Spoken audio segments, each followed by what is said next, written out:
Aló.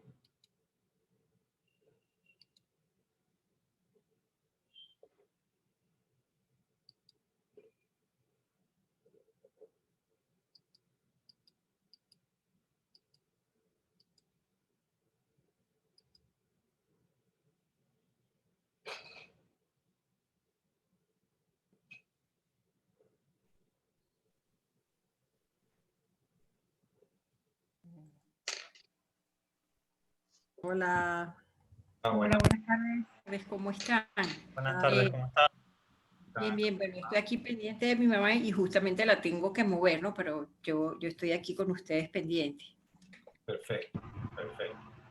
No te preocupes. Bueno, buenas tardes a todos. Buenas tardes. Vamos a dar inicio a esta clase especial que por razones, digamos, logísticas y sobre todo por el profesor sinvergüenza que se fue 2 semanas a descansar, que las necesitaba, pues bueno, estamos de alguna forma retribuyendo estas clases que de alguna manera no quisiera perder, porque definitivamente lo más importante de este curso es que nosotros realmente, como les decía ayer, salgamos con un extraordinario aprendizaje de esta cátedra, que además para mí es una de las más hermosas, de las más bellas y de las menos áridas, pues, ¿no? Porque además lo vivimos y sobre todo se convierte en un gran desafío para todos.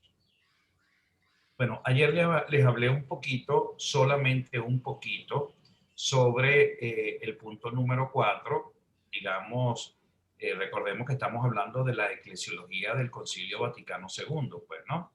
Y definitivamente estamos como, digamos, como centralizando estos documentos que son eh, fundamentales en la iglesia latinoamericana, pero para hablar un poco de esta iniciativa que en Latinoamérica se va gestando, especialmente en el siglo XX, a lo largo de todo el siglo XX, pues viene representado por una gran iniciativa de una serie de pastores que buscan de alguna forma,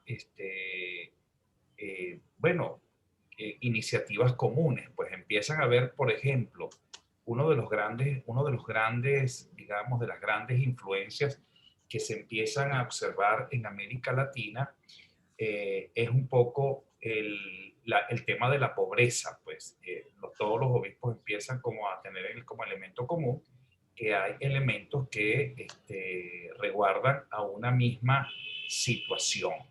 Y uno de esos elementos que son muy parecidos en nuestros países representa pues justamente el tema de la pobreza. Más o menos, a excepción de algún otro que otro país, pues definitivamente nuestros niveles de vida, a excepción de este momento que somos el país más pobre de América Latina, conjuntamente con Haití y ni siquiera Bolivia. Bolivia mejoró vertiginosamente sus condiciones macroeconómicas, pues, ¿no?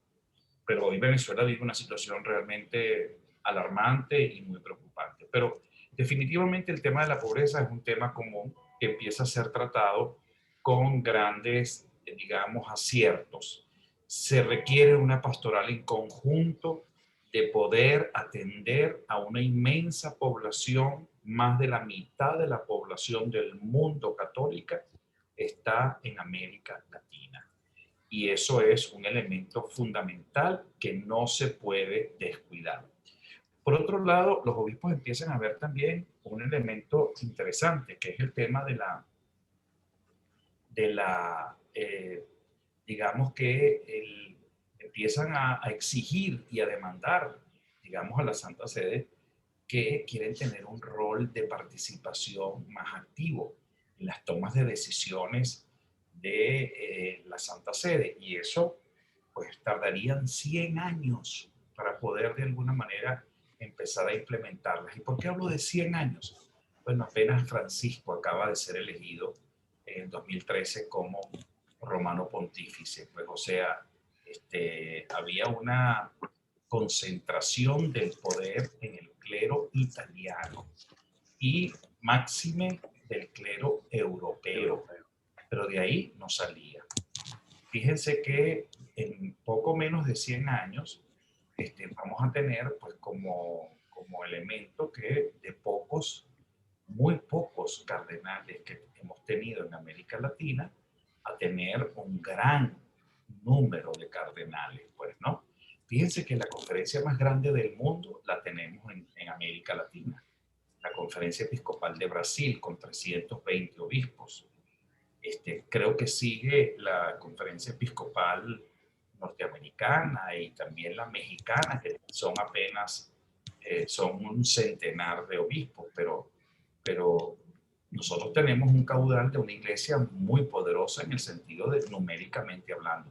Bueno, tanto es así que desde el siglo XX, final del siglo XIX, América Latina empieza a ser llamado el continente de la esperanza, pues el continente que realmente va a transformar todas las necesidades y los grandes desafíos de la iglesia. Entonces, bueno, ¿qué elementos importantes? ¿Por qué surge, por ejemplo, un documento como Medellín, que fue en el año 68? Ustedes saben que en el año 68 fue un año crucial para todo el mundo, para toda la humanidad. Es la época contestataria, pues, ¿no? Es la época de los Beatles, es la época del rock and roll, es la época de las manifestaciones feministas, es la época de la marihuana, de la vida hippie, de la vida, de alguna manera, más light. Y eso, bueno, había como una especie de parte de los jóvenes como una generación que estaba como queriendo rebelarse, una generación muy rebelde, muy contestataria. Y el mundo entero se incendió. Miren, estuvimos a punto de tener la Tercera Guerra Mundial con los rusos y los americanos apuntalando los misiles desde Cuba hacia Estados Unidos. Teníamos pues poco tiempo después se encendió la guerra del Yom Kippur y los precios del petróleo se dispararon de manera vertiginosamente. Es una época realmente muy dura, muy difícil, muy complicada, muy compleja. Si ustedes ven, por ejemplo, todo lo que sucedió en el año 68, pues parecía una bomba de tiempo, definitivamente. Y eso pues va a generar también, de parte de la Iglesia, como un grito: ya no podemos callar más. Y no podemos callar más tanta injusticia. La injusticia de un proletariado, la injusticia de unos terratenientes, la injusticia de los ricos que dominan, extorsionan, pisotean y vejan los derechos de los más pobres y de los más vulnerables. Entonces, frente a todo eso, fíjense que hace unos años, yo no sé, ustedes me imagino que estaban todos conscientes, aquí hubo como un proceso de legitimación de tierras, pues, ¿no? De expropiación de tierras. Y el argumento legal, déjenme decirle que fue un argumento muy legal, no fue una arbitrariedad así loca. No, no, no, no. Evidentemente, termina siendo una arbitrariedad, definitivamente, porque, bueno, si tenemos que buscar realmente de quién es el dueño de la tierra, pues llegaremos a Jesucristo, pues definitivamente, pues, ¿no? Por los títulos supletorios. Pero uno de los argumentos que se planteaba es todo lo que no tenga cédula real, todo lo que no sea determinado como propiedad de ese con cédula real, pues prácticamente todo lo que fuese con documentos supletorios, pues todas esas tenencias de tierra serían prácticamente, digamos, expropiadas. Y bueno, es la época de la reforma agraria, es la época de la educación para el trabajo, de la educación popular, es la época de la implementación de políticas masivas. Ese, porque la población se estaba prácticamente, una inmensa mayoría muriendo de hambre, de necesidad, de mengua, por carencias de medicina, de agua, digamos, servicios básicos, y un grupo muy pequeño se servía de todo esto. Bueno, hoy en día no es que estemos muy cambiados sobre ese tema, pero sí creo que hemos mejorado en muchos aspectos. Pues la educación en muchos más países se hace mucho más fácil, más asequible. Sin embargo, es un reto todavía muy grande. Y por otro lado, los derechos de los ciudadanos se empiezan a respetar. Pero fíjense que en los años 60 los negros se sentaban atrás en un autobús en Estados Unidos, en el país más rico del mundo y en el país más democrático del mundo. Y pareciera que a los norteamericanos eso no les gusta escucharlo. Y los negros no se podían sentar en cualquier silla en un restaurante. Habían áreas para gente de color y habían áreas para colegios de blancos. Aún hoy hay barrios negros, hay barrios chinos, hay barrios de latinos.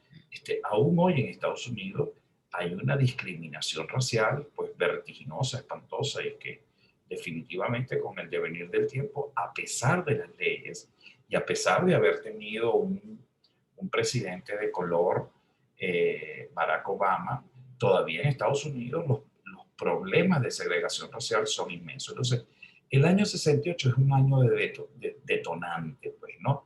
Y es el año prácticamente donde hay un grito por parte de la iglesia latinoamericana que lo propicia un hombre que se llamaba Don Helder Câmara.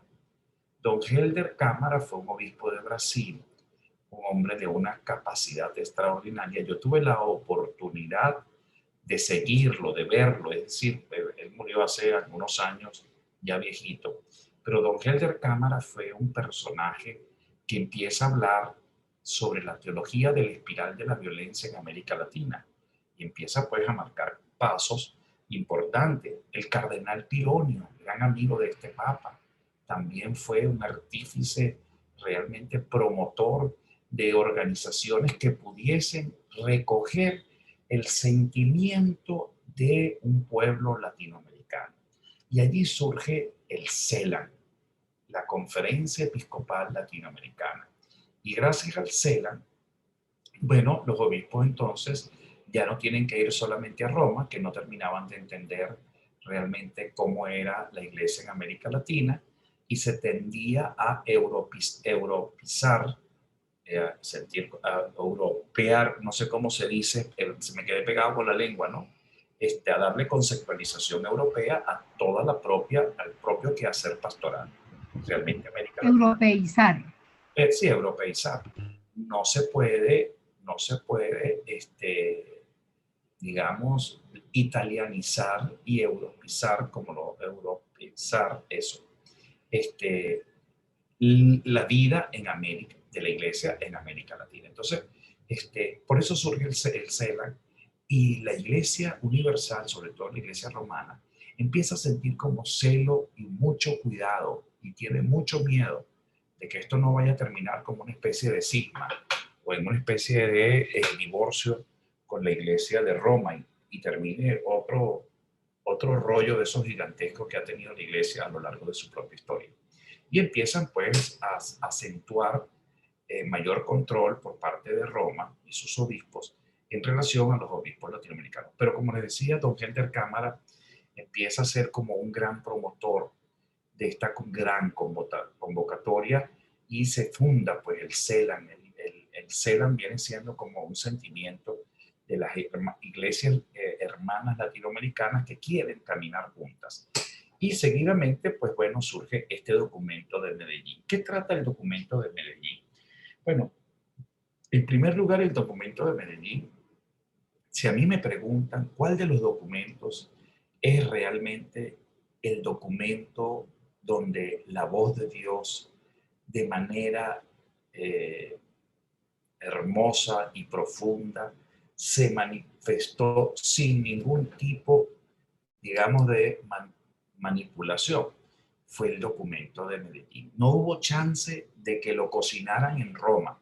Por ejemplo, el documento de Puebla fue cocinado y preparado en Instrumentis Laboris, que la Santa Sede quiso como conservar ese derecho y ese privilegio, es decir, ustedes se reúnen, ustedes discuten, pero yo soy el que voy a decir cuáles son las pautas que se van a escribir en ese documento. Y se cocinó un poco Puebla. Puebla fue un documento muy hermoso, muy bello, pero fue un documento prácticamente preelaborado. En cambio, Medellín no.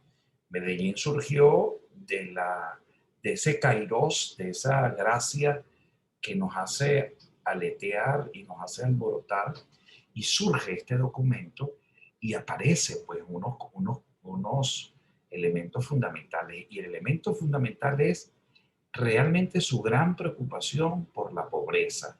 Es decir, no pueden haber obispos, sacerdotes y religiosas que solamente se dediquen realmente a tener colegios de ricos o de ricas, o parroquias donde solamente la liturgia y el trapero puedan preponderar, sino que se requiere con urgencia una pastoral que atienda a los universitarios, a los trabajadores, a los excluidos, a los más pobres, es decir, a los indigentes, que realmente la voz de Dios pueda resonar en nuestra vida, digamos, eclesial.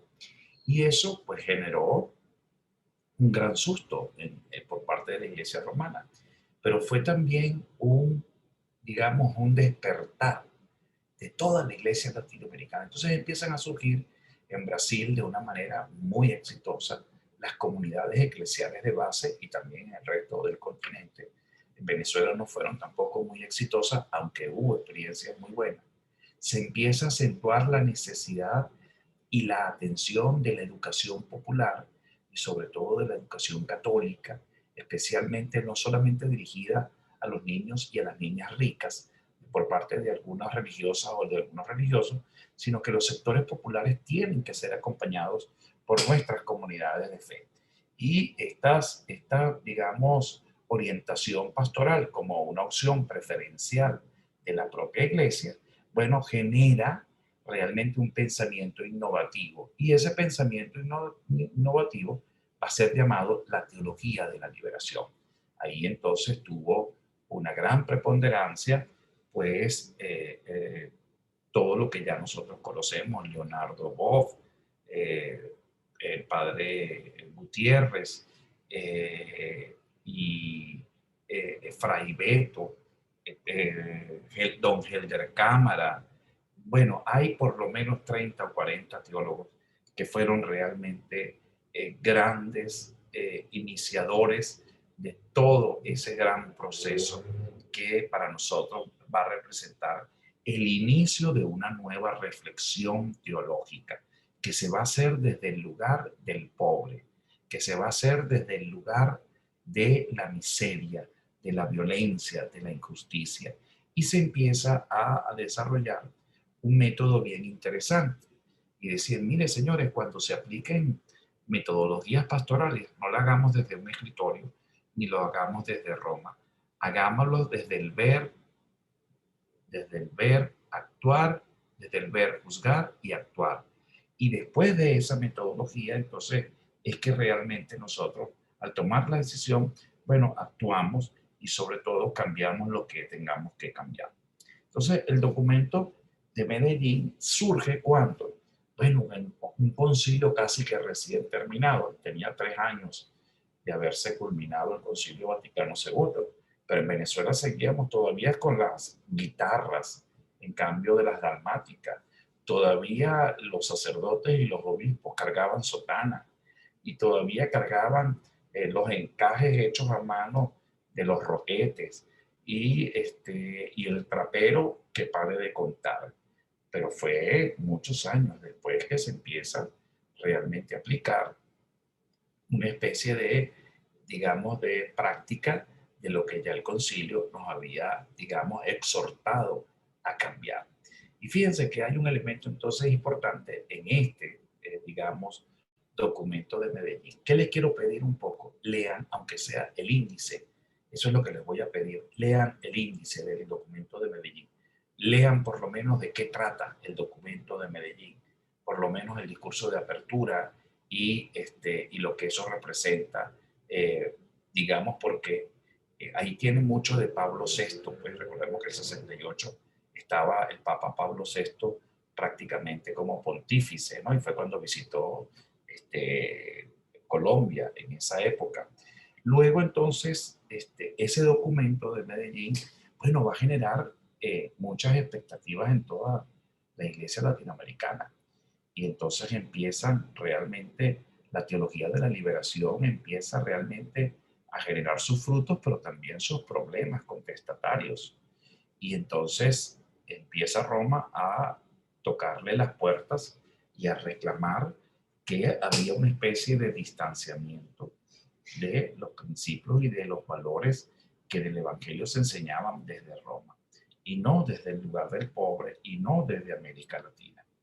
Y por eso, pues, hubo obispos suspendidos, hubo sacerdotes suspendidos, que se les prohibió la enseñanza a nivel de educación superior, y bueno, y desfilaron centenares de teólogos y teólogas en la congregación de la doctrina de la fe, sancionados precisamente por la doctrina que estarían enseñando. Bueno, ya esta situación, gracias a Dios, es totalmente diferente. Luego, digamos que el documento de Medellín costó mucho su aplicación y su lectura, pero en Brasil, en México, en Colombia, en Perú, con Gustavo Gutiérrez, que para mí es un santo varón. Uno lee los libros de Gustavo Gutiérrez. Yo tuve el honor de conocerlo el año pasado, ya muy anciano, pero conocer al padre de la teología de la liberación, a mí me pareció eso un privilegio y un honor inmenso. Tuve el honor de incluso entrevistarlo en la Casa Generalicia de los Padres Jesuitas, y para mí eso fue un tema bien hermoso, pues, o sea, muy alentador. Por otro lado, con el devenir del tiempo, la iglesia latinoamericana se empieza como a dividir entre los que son los que propician la teología de la liberación y los que propician una teología tradicional, que es la que viene enmarcada en Roma. Debo decir que en Venezuela casi todos los obispos, por no decir todos, se marcaron en la segunda y se olvidaron de la primera. Nadie quiso como arriesgar su puesto para no ser sancionado, aunque de repente algún obispo que otro, pues de vez en cuando soltaba algún discurso que pudiese de alguna manera generar expectativas sobre este tema. Pero la mayoría de los obispos realmente todos se aplomaron a, digamos, a una teología tradicional y sancionaron la teología de la liberación. Es decir, yo no tengo ningún obispo en mente presente que realmente se haya definido y partidario de la teología de la liberación. En cambio, sí tengo de Brasil, por ejemplo, más de un centenar de obispos y por lo menos 2000 sacerdotes que sí realmente tomaron como opción este elemento fundamental que es el de la teología de la liberación. Es decir, yo voy a construir una iglesia que realmente sea liberadora, y que el evangelio, si no es liberador, pues deja y pierde su candor y su, digamos, misión en el mundo. Y por otro lado, bueno, con el devenir del tiempo y por el gran miedo que eso suscitó, con la muerte del Papa Pablo VI en el 6 de agosto de 1978, bueno, se había convocado para el año siguiente, y todo quedó en stand-by, la convocatoria de la tercera conferencia episcopal latinoamericana en Puebla de Los Ángeles, en México. Y bueno, cuando Juan Pablo II es nombrado sucesor de Pedro, sucesor de Pablo VI, bueno, él confirmó y continuó con la convocatoria, la aceptó y va a Puebla de Los Ángeles a la inauguración de la tercera conferencia episcopal latinoamericana de Puebla de Los Ángeles. ¿Allí qué pasa? Bueno, allí ya había como una especie de documento secreto que la Santa Sede lleva con sus enviados especiales. Es decir, es esto lo que van a tratar y no lo que a ustedes les da la gana. Y por tanto, se ve mejor así, ¿verdad? Se ve mejor la imagen. Y por tanto, si es esto lo que ustedes van a amar, hay un instrumento laboris secreto. Y lo máximo que pudieron hacer los obispos es decir, muy bien, vamos a tratar el tema del documento de Puebla, que además a mí me encanta. Déjeme decirle que yo me lo he leído al menos 5 veces y es un documento muy completo. Pero si me ponen a compararlo, ninguno como el de Medellín. Primero porque fue así como el del Kairos, así como la explosión, el que nació realmente del corazón y de la propia necesidad. Eso haciendo digamos, el papel, digamos, analítico, ¿no? Y crítico. Evidentemente todos son documentos de la Iglesia Latinoamericana, todos son altamente respetables, aceptados y por supuesto hay que dar las gracias porque realmente tenemos una fuente documental maravillosa que sale del corazón de esta iglesia así joven. Pero en Puebla aparecen entonces las grandes 5 opciones preferenciales, pastorales. Y se distingue, es decir, empieza a ver la concepción, digamos, la distinción, mejor dicho, conceptual, esa distinción conceptual para que el cristiano lo tenga muy en cuenta, y es que hay una opción fundamental, y esa opción fundamental no son los pobres.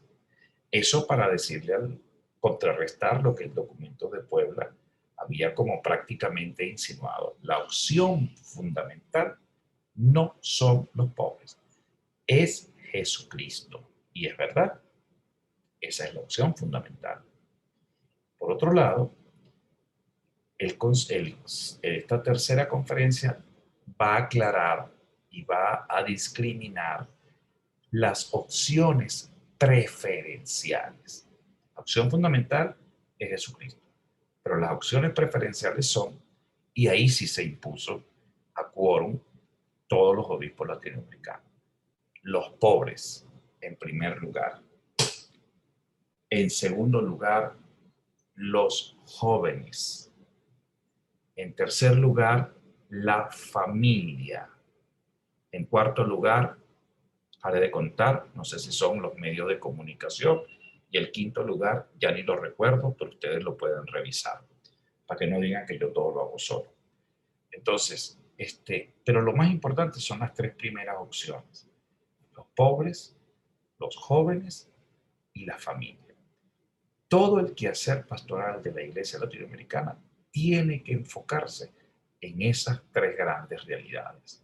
Y entonces Puebla, a partir del año 79, empieza a desarrollar a través del CELAN programas que puedan difundir y fortalecer todas las estructuras para abandonar la pobreza. Programas y proyectos de abandono de la pobreza. Todos los programas y proyectos para fortalecer a los jóvenes. Y bueno, y de ahí surgen, a partir de esa experiencia, el encuentro mundial con los jóvenes que el Papa empieza a tener cada 2 años. Y luego además se crean pues organismos a nivel eclesial de primera esfera en el Vaticano y también a nivel latinoamericano en el Departamento de Juventud de la Conferencia Episcopal Latinoamericana. Y en tercera opción, la familia. Bueno, ¿por qué la familia? Porque la inmensa mayoría o un número elevadísimo de familias en América Latina son disfuncionales. Papás ausentes, papás presentes, pero no conscientes de su realidad. Papás que se comparten con 3 y 4 familias. Familias que no están realmente ancladas y fundamentadas en una base sólida, sino más bien con unas grandes deficiencias. El maltrato de la mujer, la ignorancia intrafamiliar, el maltrato de los hijos, el irrespeto, bueno, todas esas cosas que sabemos que suceden en los hogares de la inmensa mayoría de las familias latinoamericanas. Entonces, el documento de Puebla empieza como a tener una importancia enorme, le empieza a dar una importancia enorme a, digamos, estos 3 sectores. Están surgiendo, pues, los medios de comunicación social. Las redes sociales en ese momento no existían, pero la televisión era realmente un elemento muy fuerte. Se pasaba de la televisión de blanco y negro a color, se pasaban prácticamente al aumento vertiginoso en el tiraje de revistas. Bueno, yo soy de esa época y en esa época todos los periódicos los hombres de los medios de comunicación, los dueños de periódicos, eran hombres muy poderosos, negociaban con los políticos, eran los que tomaban muchas veces decisiones, porque, y yo recuerdo el Nacional, el Universal, el Últimas Noticias, que era el periódico más vendido en Venezuela, el 2001, y paré de contar, sin contar todos los periódicos regionales que existían. Y luego el poder de la radio y por supuesto de la televisión. Ahora, todo eso, hoy en día, déjeme decirle, se fue para abajo. Ahora, las redes sociales son mucho más poderosas que la propia televisión. La inmensa mayoría de estas nuevas generaciones no vemos televisión, vemos redes sociales. A mí me interesa una película, no me interesa seguir un canal de televisión. Entonces tengo Netflix. A mí lo que me interesa realmente es ver lo que hace Carmen en su vida privada, Leonardo, Diego, Maribel, Daniel, en su Instagram. Entonces yo me meto en el Instagram de cada uno y yo gozo un pollero. Eso es lo que hace toda la mayoría de la gente, pues, ¿no? Ver qué publica cada quien y entonces, bueno, a mí me encanta ver mujeres en tanga y entonces, bueno, yo agrego en mi Instagram, pues, desde Diosa Canales para arriba, pues, me gusta ver hombres, entonces pongo fulano, me gusta ver jardines, entonces pongo tal redes sociales. Bueno, cada quien tiene, uno empieza a ver el perfil de lo que cada uno tiene y busca realmente lo que quiere ver. Hay gente que le encanta, por ejemplo, seguir artistas, hay gente que le encanta seguir teólogos, hay gente que le encanta seguir cantantes, hay otros que les gusta seguir cosas de hogar, hay otros que les encanta seguir cosas de moda. Bueno, cada uno entonces como que diseña una pantalla a su propio gusto y su propia necesidad. ¿Ustedes quieren saber la personalidad de alguien? Bueno, métanse a quienes siguen en su Instagram o en su Facebook o en su TikTok, qué sé yo. Y fíjense que cada vez que surge una red social nueva, tumba la otra. Fíjense que ya Instagram no es la red social más vista del mundo. La red social más vista del mundo se llama TikTok. En Venezuela, ¿cuántos TikTok hay suscritos? 10 millones. ¿Cuántos hay de Instagram? 4 millones. Fíjense la diferencia de lo que me estoy diciendo. Entonces, es así como mucho, pues, ¿no? Twitter, por ejemplo, ya es la tercera red social donde la gente empieza a seguir. Entonces, ¿quién suple, dónde se suple la noticia de los periódicos? En Twitter. ¿Tú quieres ver noticias? Bueno, conéctate a 10 o 15 portales de Twitter y ahí tienes toda la noticia. Entonces, ese reto no estaba muy presente, muy claro digamos, en el documento de Puebla. Entonces, sí la televisión, que en ese momento hacía mucho bien o hacía mucho daño.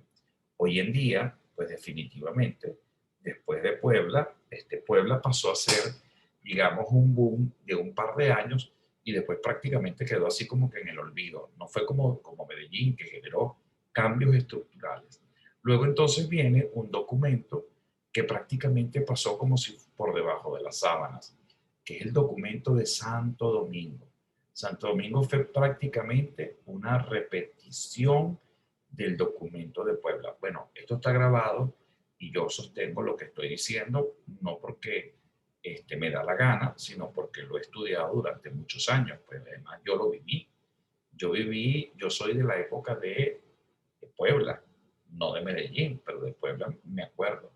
Y de Santo Domingo, pues también, no solamente me acuerdo, sino que además yo participé en algunos eventos latinoamericanos y fui viendo cómo se iba armando. Igualito también, con muy metida la mano de la Congregación de la Doctrina de la Fe, para no decir cosas que no se debían decir. Todavía teníamos una cantidad de obispos muy cabeza caliente, llamados así, pero muchos de ellos en perfume de santidad, otros prácticamente silenciados, otros se fueron. Y seguidamente viene el documento de Aparecida. Y aquí me quisiera detener un poco, porque Aparecida prácticamente el gran ideólogo, gestor de la estructura documental de Aparecida fue Jorge Bergoglio. Y Jorge Bergoglio, muy hábil, siendo de la Compañía de Jesús, sintió el temor que la Santa Sede fuese de alguna manera a cocinarle un documento. Y se generó un documento estructuralmente, digamos, hablando, muy equilibrado, donde todos los documentos anteriores que ya les mencioné, de alguna manera no solamente fueron citados, sino que además se sintió como completar realmente una visión de esta iglesia que realmente requiere una opción preferencial por elementos innovativos, y es el elemento de la inculturación del evangelio, cómo encarnar el evangelio en todas las culturas. Y evidentemente todo este divorcio del tema político, la corrupción, el deseo exacerbado por el dinero, por el placer. Bueno, vivimos épocas muy complicadas, pues, ¿no? Es decir, hace 50 años, hace un poquito más, ¿no? Hace 60 años, 70 años, la virginidad era un valor sine qua non, donde prácticamente las mujeres eran invitadas a participar del matrimonio virgen, y no hacerlo era así como una deshonra, y había cierto cuidado, pues definitivamente, con todas sus acepciones, y yo estoy seguro, yo no manejo encuestas ni tampoco me interesa, pero bueno, basta simplemente con preguntarle a mi mamá y a mis tías, a excepción de alguna que fue medio tremendona, que a lo mejor que agarró y no querían que se casara con el vagabundo del marido que quería, y bueno, y se escapó, y entonces una vez escapada, donde tuvieron relaciones, qué sé yo, pues me dice ella que ni relaciones tuvieron, pero ya tenía que honrar esa deshonra, pues, y no le quedaba más remedio que casarse con el vagabundo, pero el resto me cuenta que se casaron señoritas, pues que experimentaron digamos que perdieron su virginidad con sus maridos, y era un elemento. Hoy en día alguien se acerca al matrimonio virgen, bueno, yo creo que hasta el cura le pregunta y se le queda mirando fijamente a los ojos, es decir, ya va, aquí algo está pasando, pues, ¿no? Definitivamente algo no debe estar funcionando. Y lo digo un poco no en una tendencia modernista, no me refiero a eso, me refiero a que también el pensamiento va cambiando, va evolucionando, y mantener una relación afectiva para toda la vida tiene que realmente tener bases sólidas, pues, ¿no? Ya no es lo mismo los aguantes que tenían nuestros padres y nuestros abuelos, que a lo mejor en muchas oportunidades hasta les pegaban, tenían maltrato físico, vejaciones, insultos, o tenían hogares en el interior del país. Yo tengo un amigo que tiene un tío abuelo que llegó a parir 101 hijos, o sea, de no sé cuántas mujeres, pues, ¿no? Y eso era, en el interior era muy común hace 40, 50, 60 años, donde tenían 3 o 4 mujeres el señor, y con una tenía 3 hijos, con el otro tenía 2 hijos. Ustedes saben que no estoy cayéndome coba, pues, ¿no? Yo lo viví, por ejemplo, en Petare hace unos años, donde gente mayor, no gente joven, bueno, tenía una mujer con 4 hijos, y tenía con 3, y entonces le decía, pero bueno, esa fue su primera esposa. No, no, ella sigue siendo mi mujer. Y yo, qué bueno, qué maravilla, ¿no? Y la misa, no, la misa es para las mujeres, pues, ¿no? Y esa tendencia que siempre prevalecía en el interior del país, los hombres se quedaban atrás, las mujeres se colocaban el velo, que a propósito me llama poderosamente la atención, porque desde que llegué de Turquía, tengo como 5 señoras que no son tan viejas, por cierto, tienen mi edad, por tanto son unas niñas, eh, con velo, con velo de esos labrados, así todo así. Y entonces sí, y una parece realmente una momia, porque con la careta esa, con el face y con el velo, y además la pobre es tan fea, entonces tú dices, caramba, esta parece Herman Monster, ¿no? Da miedo. Entonces, pero tengo 5 señoras, vuelvo y repito, relativamente jóvenes, que volvieron al uso del velo. Entonces, wow, me pregunto, ¿Qué significará para ellas eso? Como que la vuelta a la espiritualidad, se ven más espirituales. ¿Y acaso no estamos buscando más bien que esa espiritualidad esté dentro, o sea, dentro, dentro, dentro? Es decir, que todo lo que sale de mi boca es lo que tengo que transformar. Punto número uno. Y bueno, entonces Aparecida tampoco es conocido. Fíjense que ustedes están estudiando teología en posgrado y yo estoy seguro que los 9, ninguno se ha leído Aparecida. Ojalá, ojalá que me equivoque para bien de ustedes y de la iglesia. Pero es el último documento. Se supone que Aparecida lo debemos leer porque ahí están las líneas pastorales de la iglesia latinoamericana. Se supone que un obispo latinoamericano debe caletrearse ese documento porque esas son las líneas pastorales de esta iglesia continental. Y yo estoy seguro que la inmensa mayoría de los obispos no se han leído el documento de Aparecida completa. ¿Les quiere que les diga algo peor? El documento de Fratelli Tutti, la última encíclica del Papa, la tercera encíclica, que por cierto se los dije en una oportunidad, lean la encíclica de Fratelli Tutti porque les voy a preguntar.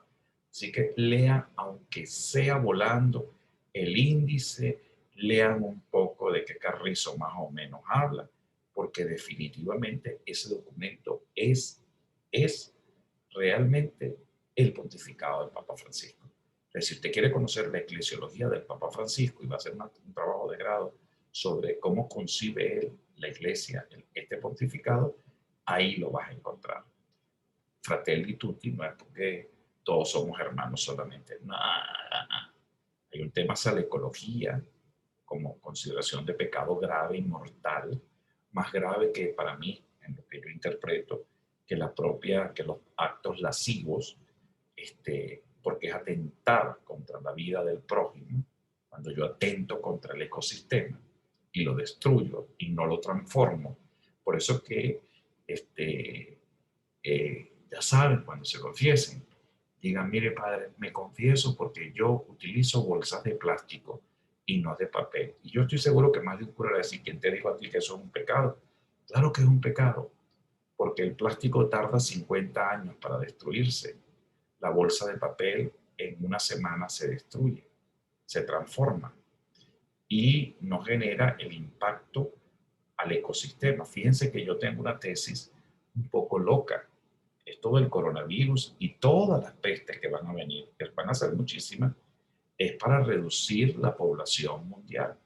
Necesitan reducir 2.000 millones de la población mundial porque en menos de 20 o 30 años llegaremos a 12.000 millones y la Tierra no tiene capacidad realmente para sustentar ni comida, ni agua, ni energía para tantos ciudadanos, donde cada vez las condiciones de vida tienden a mejorar para mucha gente y para otras tienden a empeorar. Parece una gran mentira, pues, ¿no?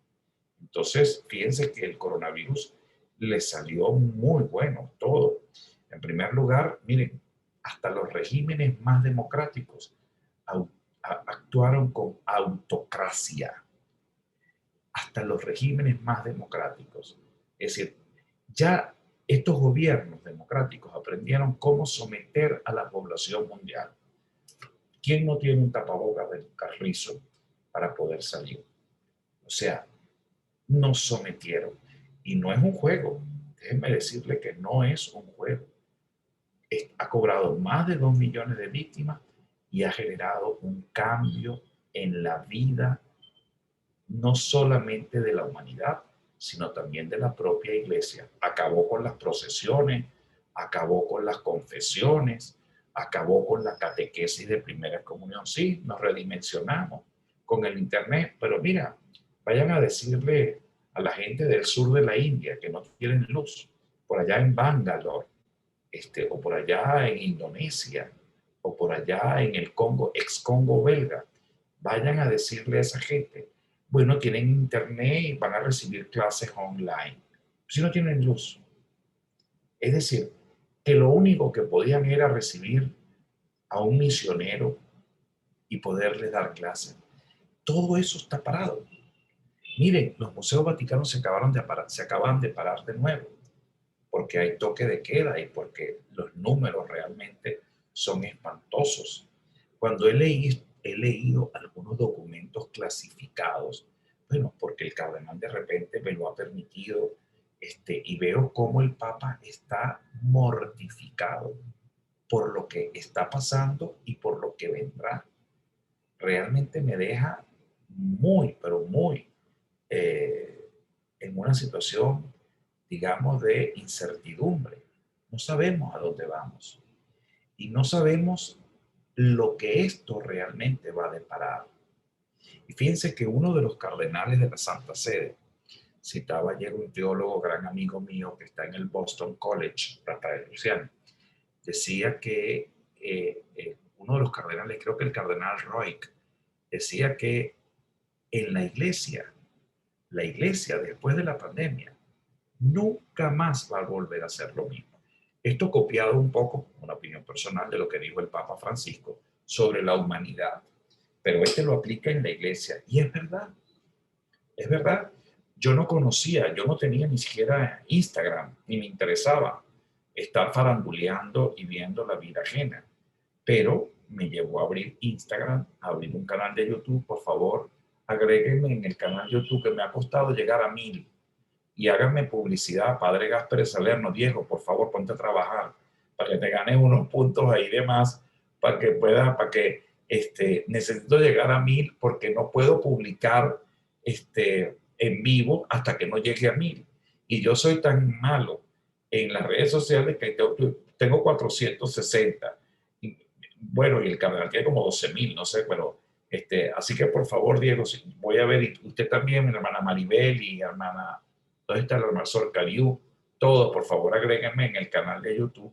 Por lo menos yo tengo algunos seguidores más para poder publicar las misas y para poder publicar más clases, pues definitivamente. Pues, ¿no? Entonces, ¿qué les quiero yo decir con esto? Bueno, hay un reto muy grande para la iglesia hoy. Y aunque no tengamos una, digamos, una conferencia latinoamericana pronto, sí creo que es necesario empezar a preguntarse como iglesia, ¿qué nos depara el futuro como iglesia? ¿Qué es lo que realmente esperamos con la iglesia? Bueno, todos los días se nos mueren curas, déjenme decirle. La semana pasada fueron 9 obispos. Hoy salió una nota de dolor del vicario general de la diócesis de Coro, un muchacho como de 40 años. Antes de ayer, otro de la diócesis no sé de dónde, de 35 años. Y así, todos los días hay en Venezuela 1 o 2 curas que fallecen. Imagínense en el mundo, son centenares de vidas que se van. Entonces, ¿qué nos depara la iglesia de cara al futuro? La iglesia latinoamericana. Bueno, ustedes no son eclesiólogos. Por eso es que hay que leer, Dios mío. Por eso es que hay que leer. Y eso es realmente, antes de hablar pistoladas, por eso es que hay que leer para entonces entender realmente hacia dónde vamos. Cuál es realmente el perfil que le aguarda a la iglesia. Y cuando escuchamos al Papa Francisco, que a veces nos parece como medio izquierdoso, bueno, hacer un análisis mucho más profundo y darnos cuenta realmente que yo soy un convencido, déjeme decirle, que ese hombre es realmente un santo. O sea, si ustedes me preguntan, el mejor pontífice que ustedes han conocido en toda la humanidad, bueno, yo no tengo nada que jalarle a él, definitivamente. Primero, porque no me conoce, y segundo, porque yo soy uno más del montón. No tengo ningún cargo de gran relevancia, pero yo estoy seguro que el día de su muerte será inmediatamente beatificado. Es un santo varón, pero además un hombre de una sabiduría y de un conocimiento extraordinario. Pero hay que aprender a leerlo para que no salgamos diciendo estupideces. Eso es un izquierdoso, eso es un comunista que le da la mano a Fidel, la misma estupidez. Fíjense que hasta en estos días alguien me escribe y yo a veces suelo decir groserías, lo digo, pero a mí, y no me arrepiento, déjenme decirle que esa es una cosa que a lo mejor San Pedro la llamé estúpida, pero yo le digo, el estúpido es el que dice estupideces, ¿o no? ¿Quién es una persona estúpida? El que dice estupideces. Bueno, esa señora pues, me dijo que yo la había insultado, incluso me acusó con el arzobispo y le dije, es verdad, pero eso no es una grosería. O sea, y sigo sosteniendo, es una estúpida. Y no, una estúpida no, una recontra estúpida. ¿Y por qué una estúpida? Porque evidentemente está emitiendo un juicio de valor. Y eso es como que yo le diga a alguien que es una prostituta y después yo le pregunte en qué te basas, que esa persona es una prostituta, y me diga, no, es que me da la impresión de que es prostituta porque la vi vestida de lentejuelas un día y con una minifalda. ¿Y cómo te permites tú, o sea, si tú ni siquiera la conoces, a emitir un juicio de valor? Y eso pasa con Francisco, pues, porque la llamé estúpida, porque ¿cómo puede ser una persona que es un corrupto, y que había albergado más de 10.000 millones de dólares de los políticos corruptos venezolanos en la banca vaticana, y que por otro lado el Papa se había convertido en un cómplice de corrupción sobre estos personajes? ¿Cómo no voy a llamar a una persona estúpida? Bueno, definitivamente el Papa es y tiene una responsabilidad extraordinaria. Entonces, hay un desconocimiento enorme. Entonces, tenemos que tener mucho cuidado y no tengamos miedo de decirle a la gente la gran verdad. A veces decirle la verdad a la gente duele y ofende. Háganlo, ofendan a la gente, porque a la gente no se le puede decir mentiras. A la gente hay que decirle la verdad. Y cuando tú puedas hacerlo con la calidad, hazlo. Pero cuando la agresión y digamos, la pérdida del sentido común aparece, pues no permitas que la ceguen de alguna manera ni manchen el nombre del otro. Porque es tu hermano, el Papa además de eso es tu hermano. Tú no tienes ningún derecho a ofenderlo si no tienes realmente argumentos para poderlo decir. Porque Twitter me lo dicen, fíjense el poder de las redes sociales tan grande, que las mentiras se transforman en verdades y las verdades se terminan transformando en mentiras. Era lo mismo que hacía en los años 80 la televisión. Pero por otro lado, entonces ahorita tenemos un punto que para mí es bellísimo, la iglesia en el mundo. Y este tema lo trata el Concilio Vaticano II, un poco queriéndonos invitar a todos los que de alguna manera tenemos una responsabilidad activa dentro de esta institución, a entender lo que nos aguarda, lo que nos espera, cuál debe ser la relación del mundo, condenación o diálogo, romper puentes o establecer puentes. Y por eso no podemos tener miedo a encontrarnos con las minorías y no despreciándolas ni burlándonos de ellos.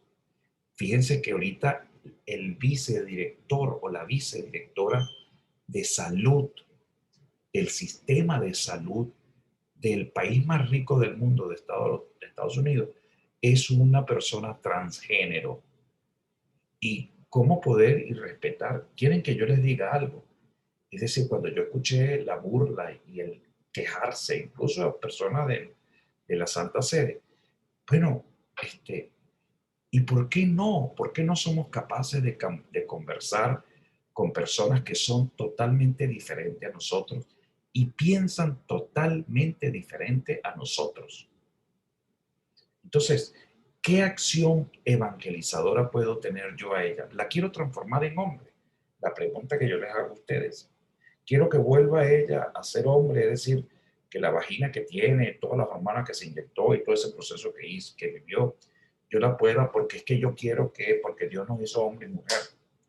Entonces, tenemos que ser en eso, pues cuidado, tenemos que tener muchísimo respeto, porque definitivamente esa nueva evangelización va a involucrar grandes riesgos. El tener la capacidad de poderme sentar con quien sea y con humildad encontrarme, no pelearme, encontrarme y en esa diversidad evangelizar. Yo creo que eso es un elemento muy, muy importante. y mucho más estas nuevas generaciones, pues, ¿no? Que se va a imponer, pues, una serie de criterios. Nosotros le pedimos al mundo que entienda la pedofilia y la pedrastería, los pedrastras. Le pedimos al mundo y no nos gusta, eso no se toca. Hay un poco de curas que se agarraron un poco de niñitos, eso no se toca. Pero nosotros nos encanta tocar, clasificar y condenar en la paila del infierno a los transexuales o al mundo, digamos, de esta organización LGTB, no sé cómo se llama, creo que lo dije bien, ¿no?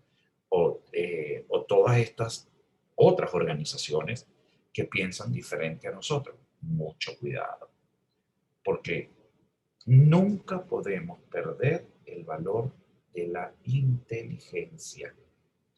Hay un elemento racional que está antes que la fe, que la presupone. La fe no se puede aislar de la razón. Y eso es muy importante. ¿Qué me encantaría al finalizar este curso?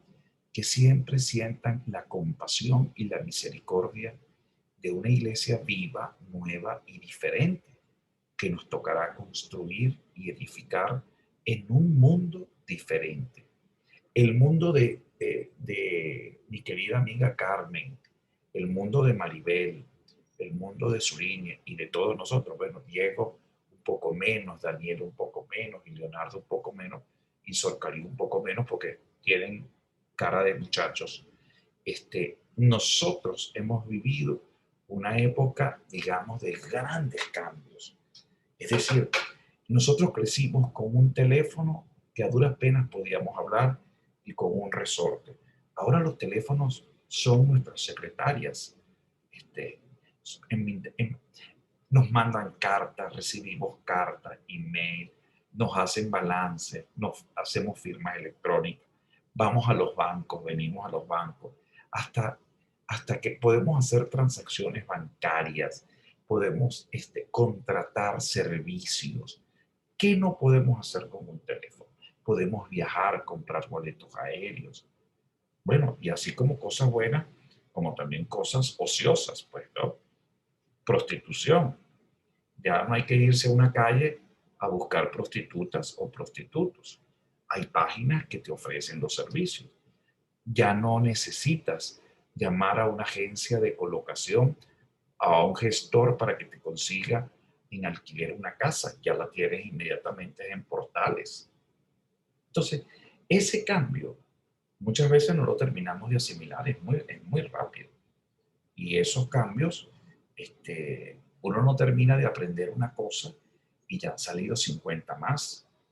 Pero así como en unas cosas crecemos, en otras decrecemos. O sea, pareciera que uno dice, caramba, el mundo está avanzando en algunas cosas, pero retrocede sin duda en otras.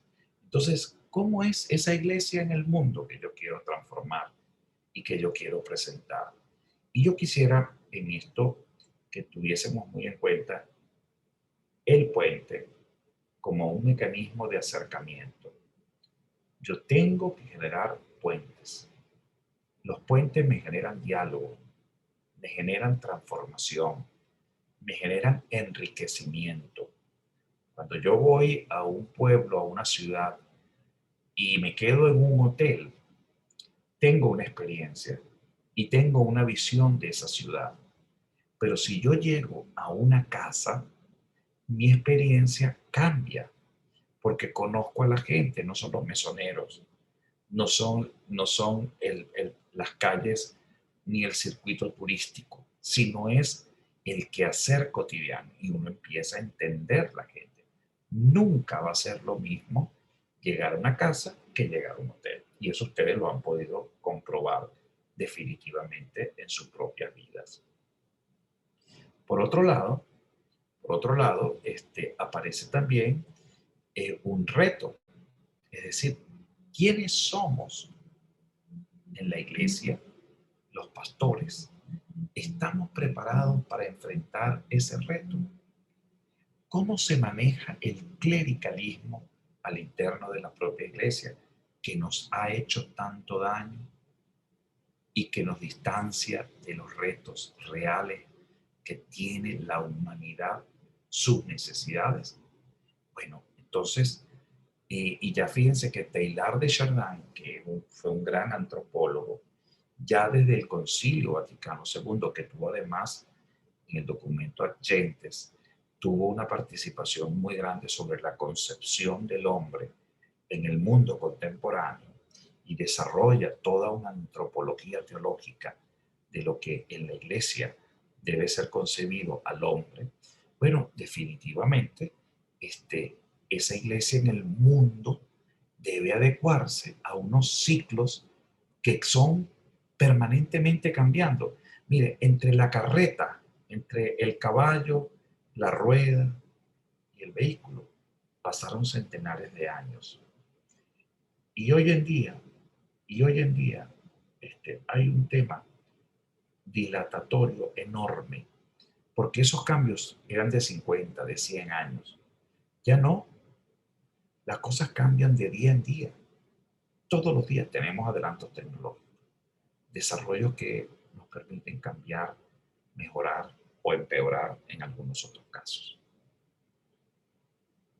Y luego hay un tema muy revelador que es la relación con las otras iglesias, con las otras religiones no cristianas. Fíjense que el Papa Francisco ha sido una persona que ha dado un viraje a esta relación. ¿Ustedes saben cuáles son la prioridad de las visitas pastorales de Francisco? Los países no católicos, los países no cristianos. Y por eso ahora tiene un montón de viajes. No sé si va para Qatar, fue a Dubái y ha ido a una cantidad de países del Medio y del Lejano Oriente para poder de alguna manera establecer diálogos con el Islam, con culturas y religiones no cristianas. Y ahí está uno de esos grandes retos. Por otro lado, la incipiente necesidad de las comunidades eclesiales de base. Miren, si en tu parroquia no hay comunidad de fe, no sirve. La estructura parroquial caducó. No funciona. ¿Quieren que les diga algo peor? Lastimosamente esto me está grabando, pero no importa, porque sostengo mis palabras.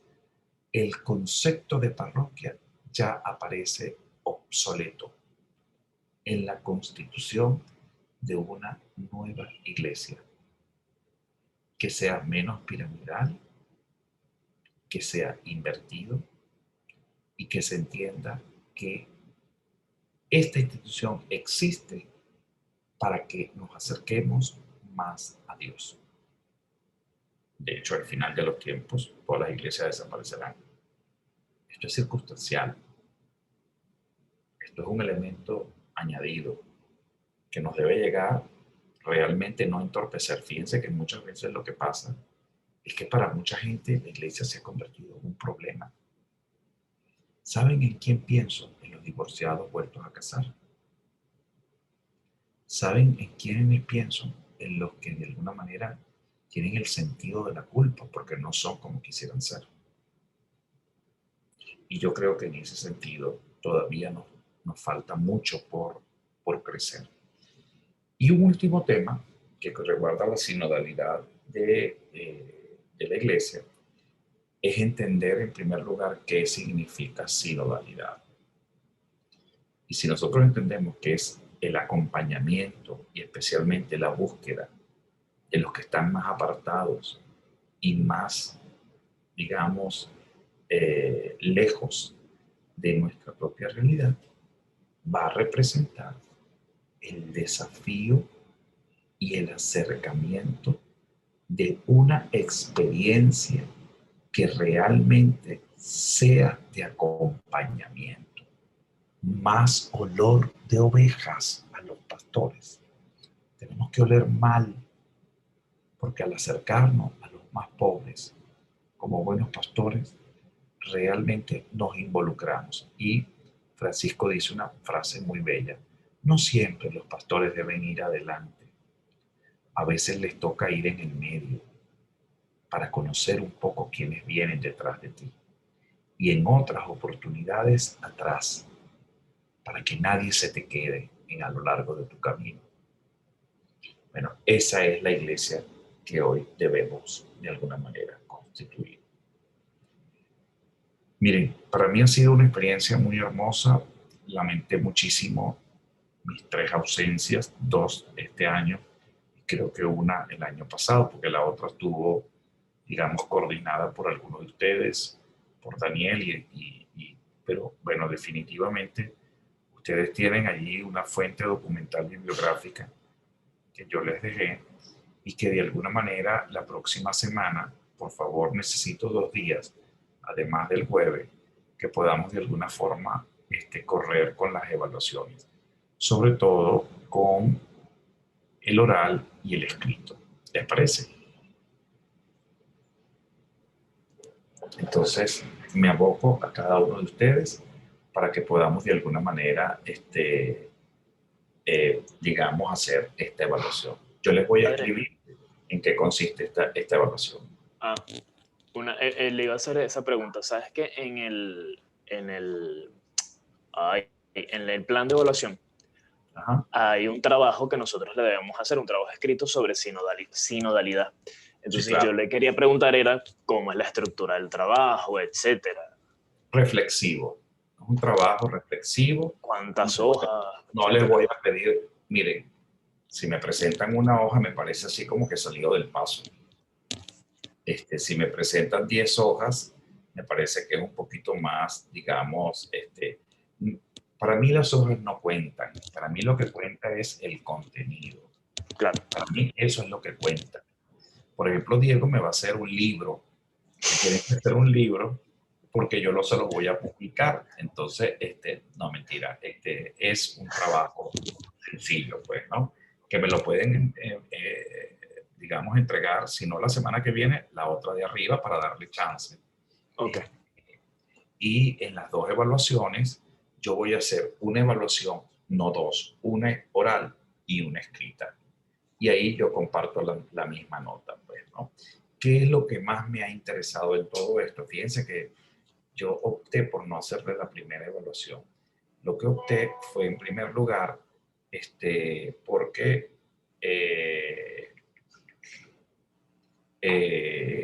lo que en primer lugar yo decidí fue que definitivamente, para mí algo importante es que ustedes realmente se involucren en la materia. Eso para mí es muy importante, muy, pero muy importante. ¿Qué significa esto? Bueno, significa que, miren, no se preocupen tanto por los números. Yo voy a pasarlos a todos. Y ahí lo estoy diciendo grabando.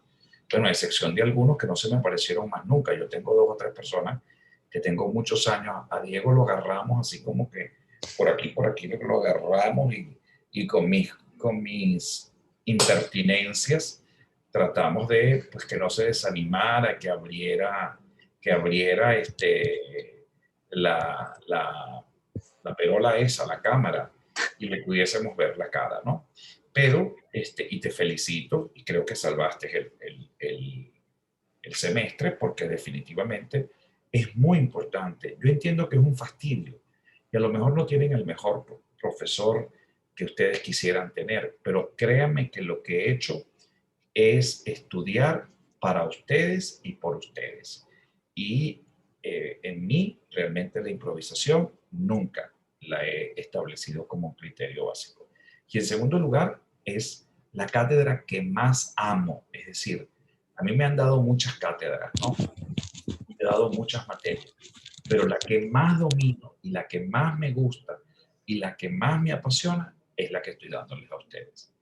Evidentemente, hay muchos temas que no ahondé más, primero por el tiempo y en segundo lugar porque, bueno, ustedes tienen muchas también lagunas de otras cátedras, pues me refiero a la cristología, a la sacramentología, a la escatología y bueno, y todas las guías y a la mariología. Entonces, bueno, que yo no puedo abordarla porque definitivamente no está metido. Y otra importantísima es la de la historia de la iglesia. Pero ustedes se llevan ya una base importante porque les di un recorrido a lo largo de todo el proceso fundacional hasta nuestros días. Y creo que ha sido una experiencia realmente maravillosa, al menos en lo personal. Yo me siento muy enriquecido, para mí ha sido un gran honor estar y compartir con cada uno de ustedes. Los voy a extrañar y espero y aspiro que ninguno se quede. Diego, tú fuiste así como el último de este grupito, pero me costó o nos costó mucho porque entiendo todas las dificultades que a lo mejor en lo personal pudiste haber tenido por el tema del internet, el distanciamiento, las ocupaciones laborales, familiares. Es decir, nosotros tenemos miles de cosas. Yo tengo un máster que me está volviendo loco en Derecho Canónico, que es para abogados y es para canonistas, y yo no soy ni abogado ni canonista. Imagínense ahora entonces, tengo un paquete mental porque definitivamente se me ha hecho muy cuesta arriba, y lo que ustedes hacen, yo lo tengo que hacer con la Universidad Internacional de La Rioja, con el interesante, padre. El máster un máster en Derecho Canónico. En Derecho, tengo el máster en Derecho, de Derecho Canónico y sobre todo en Derecho Matrimonial, que es la especialización, pues, ¿no? Entonces, wow, ha sido una experiencia altamente complicada, pero, o sea, para mí no ha sido nada fácil.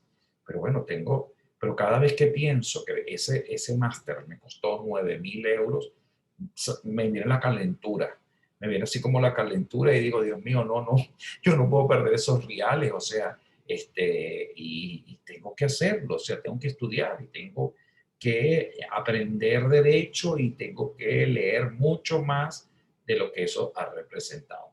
Bueno, yo les pido por favor que completen su especialización, su posgrado, anímense luego, además de completarlo, a hacer su doctorado. No se queden, estoy a sus completas órdenes si hay que, de alguna manera, irse para el exterior para sacar un doctorado, pues no lo duden. Yo estoy a la orden en ayudarlos en sacar alguna beca. Los puedo llegar de alguna manera, ayudar para eso. Y si alguno tiene, pues, vocación más allá, estoy hablando en especial para los varones que están aquí presentes. No sé si son casados, viudos, divorciados o repudiados. Bueno, en primer lugar, la vocación cristiana, la vocación eclesial. Conociendo la iglesia, no pueden sino amarla, respetarla y formar parte de ella. Y los que de alguna manera tienen la posibilidad o han pensado, pues miren, este camino es maravilloso. O sea, no pierdan nunca la oportunidad, sobre todo porque a Dios no le importa tanto que tú seas cura o monja o no. A Dios lo que le importa es que tú seas feliz. Eso es lo que Dios quiere de todos y cada uno de ustedes, que sean realmente muy felices. Bueno, para mí ha sido un gran placer. El examen va a ser una especie de conversatorio. Yo lo único que les planteo es lo siguiente. ¿Quieren que sea a través de esta modalidad o quieren que sea presencial en la iglesia del Rosario? ¿Qué prefieren? Yo prefiero que sea por esta modalidad porque se me complica muchísimo ir a Caracas. Ok, perfecto. Por la realidad, pues. Ok, maravilloso. Entonces, haremos entonces la evaluación. Ok, yo voy a hacer preguntas, ¿verdad? Y ustedes me van a ir respondiendo. Y las preguntas yo saltuariamente las voy a ir haciendo, de manera que ninguno quede como preparándose, ¿no? Yo puedo pensar por Diego, que aparece de octavo en mi lista, y puedo terminar contigo, que tú eres el primero en la lista, pues, ¿no? O sea, saltuariamente, y después entonces yo le pido a Daniel que complete la línea, te interrumpo y así voy pues a evaluar. ¿Ok? Y después inmediatamente, cuando, como esto queda escrito y ustedes pueden chatear, entonces cada uno me va a escribir realmente lo que le voy a preguntar. Ese es el examen escrito. Y que además va a quedar ahí. O sea, todos ustedes se van a leer. ¿Ok? ¿Les parece bien? Sí, está ¿Qué bien. me van a traer? El trabajo de sinodalidad.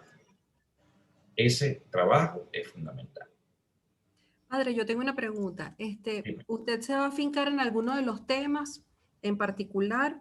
Son 3 unidades, Carmen. Son 3 unidades apenas. Yo no quise hacer 50 unidades, precisamente para que nadie se enrolle. Yo no voy a hacer, yo no voy a preguntar fechas, pero bueno, pero me tienen que decir, por ejemplo, el cisma, se lo tienen que saber de memoria. O sea, eso es una fecha fundamental. Tampoco te voy a preguntar algo que no deba preguntarte. Yo no les voy a tirar a matar. Yo lo que quiero corroborar es una sola cosa, que durante el semestre ustedes leyeron y yo me voy a dar cuenta de eso. 28 años dando clases, se podrán imaginar si no me voy a dar cuenta, si realmente no me doy cuenta inmediatamente de qué estudiaron y qué no estudiaron. ¿No? De todas maneras, son 3 unidades, no son muchas unidades. Que hay mucha información, claro que hay mucha información, pero yo tengo claro algo. Esto no es historia de la iglesia. Yo no voy a preguntar fechas, ni voy a preguntar grandes acontecimientos. Lo que voy a preguntar sobre todo, y la respuesta que espero, es la reflexión que me hagas de la eclesiología de lo que te voy a preguntar. Eso es fundamental. O sea, esta cátedra no es historia de la iglesia. Esta cátedra no es cristología.